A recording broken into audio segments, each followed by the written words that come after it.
purpose to provide guidance on infection prevention and control practices to be implemented when managing suspected and confirmed COVID-19 cases.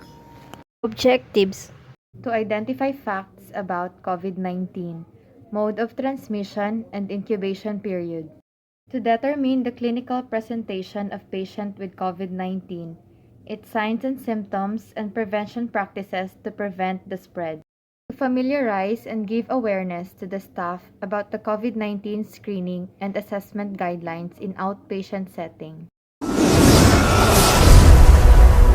In December 2019, the Chinese authorities notified the world that a virus was spreading through their communities. In the following months, it spread to other countries, with cases doubling within days. This virus is the severe acute respiratory syndrome-related coronavirus 2 that causes the disease called COVID-19 and that everyone simply calls coronavirus. So what is a coronavirus? Coronaviruses are a large group of viruses.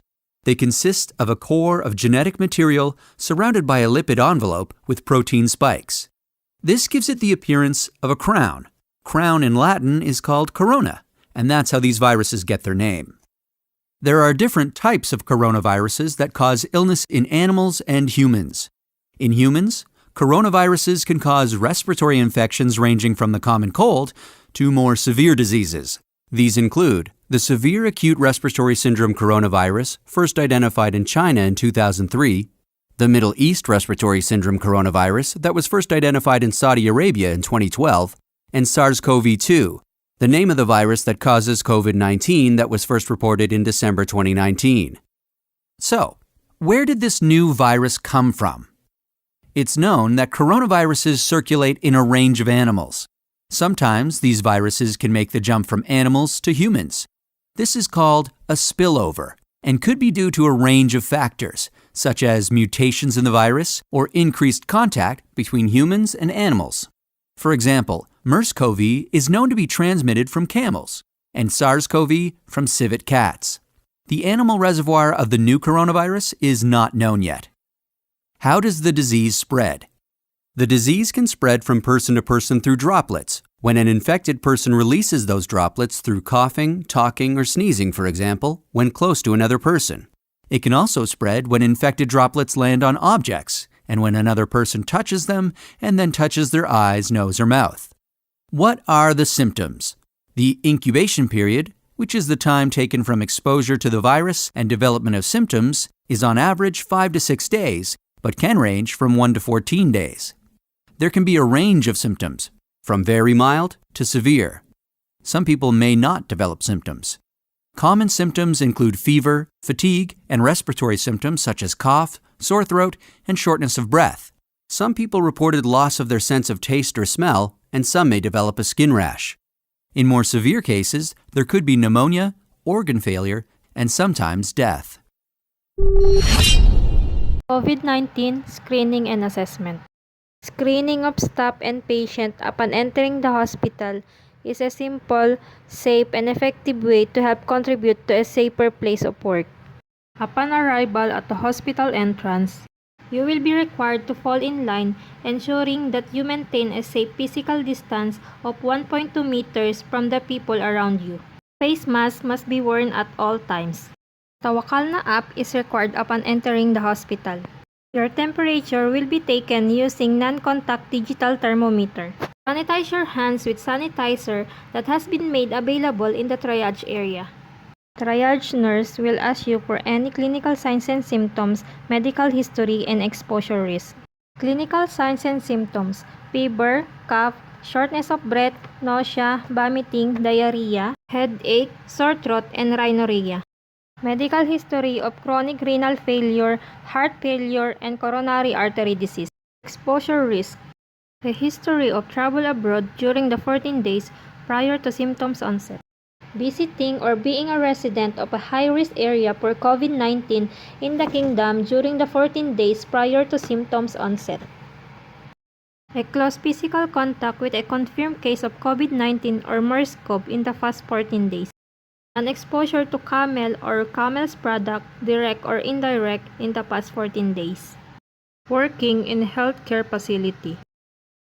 A score of 4 and above, ask the patient to perform hand hygiene, wear surgical mask, and direct the patient through respiratory pathway and inform MD for assessment. MERS-CoV or COVID-19 testing should only be performed according to case definitions. Any patient with a score of 4 and above shall be swabbed and be allocated to an isolation room if admission is required. Protective measures against coronavirus, COVID-19. Washing hands frequently. Washing your hands with an alcohol-based sanitizer kills viruses and thus stops the spread of COVID-19. Maintaining social distancing. When someone infected with COVID-19 coughs or sneezes, they spray small liquid droplets from their nose or mouth, which may contain the virus. Social distancing is deliberately increasing the physical space between people to avoid spreading illness. Avoid touching your eyes, nose, and mouth. As our hands touch many surfaces, we may accidentally pick viruses from there. Now, if we touch our eyes, nose, or mouth, we may transfer the virus. The virus can enter our body from there and get us infected. Practice respiratory hygiene. An infected person can help protect people around him if he practices respiratory hygiene, like covering his mouth and nose with his bent elbow while coughing or sneezing. During a viral infection, the virus attaches itself to a human cell using its spikes. Following entry to the cell, it uses the host cell's machinery to replicate, producing viral proteins and genetic material. These are then assembled into new viral particles, which are released as the host cell dies. New viral particles again infect more cells, destroying body tissues, producing symptoms. Infected cells alert the immune system by displaying pieces of viral proteins on their surface. By doing so, infected cells are said to present the viral antigen to certain immune cells, namely cytotoxic T cells, and thus activate them. At the same time, debris of dead cells and viral particles themselves are picked up by so-called professional antigen-presenting cells, of which dendritic cells are most effective. Dendritic cells patrol body tissues, continuously sampling their environment for intruders. After capturing the antigen, dendritic cells quickly leave the tissue for the nearest lymph node, where they present the antigen to another group of immune cells known as helper T cells. Viral particles also activate B cells in lymph nodes. These groups of immune cells work together to mount two types of immunity specific to the viral antigen: cell-mediated immunity and antibody-mediated immunity. The process, however, may take up to a couple of weeks, during which time the person is sick and the virus will have destroyed a vast number of cells. Vaccines deliver viral antigens to trigger immune responses without causing the disease. The events of a vaccine-induced immune response are similar to that induced by a natural infection, although some types of vaccines may induce only antibody-mediated immunity and may therefore be less effective. The immune process can sometimes produce symptoms similar to a mild infection, even though there is none. As the lymph nodes near the injection site start producing antibodies, they may become swollen and tender for a few days. These are signs that the vaccine is working. Many existing vaccines contain a weakened or inactivated virus. Because the whole virus is used, these vaccines require extensive safety testing. Attenuated vaccines may still cause disease in people with compromised immune systems. Inactivated vaccines only induce antibody-mediated immunity. Subunit vaccines contain only part of the virus, usually a spike protein. These vaccines cannot cause disease, but they may not be seen as a threat to the immune system and therefore may not elicit the desired immune response. For this reason, certain substances, called adjuvants, are usually added to stimulate the antigen-presenting cells to pick up the vaccine. A subunit vaccine may also consist of empty virus shells without genetic material. Having a typical size and shape of a pathogen, these vaccines may not require adjuvants to be perceived as danger, but they can be difficult to produce. Nucleic acid vaccines contain genetic information for making the viral antigen instead of the antigen itself. DNA vaccines introduce viral DNA into the cell's nucleus, where it is transcribed into mRNA. The mRNA is translated into viral spike protein in the cytoplasm. The protein is then displayed on the cell's surface, just like with other types of vaccines. Naked DNA vaccines require a special delivery method to reach the cell's nucleus. Alternatively, a harmless, unrelated virus may be used as a vehicle to deliver the DNA. In this case, the vaccine is also known as a viral vector vaccine. For example, the Oxford AstraZeneca COVID-19 vaccine uses a chimpanzee adenovirus as a vector. The adenoviral genome is modified to remove viral genes, and the coronavirus spike gene is added.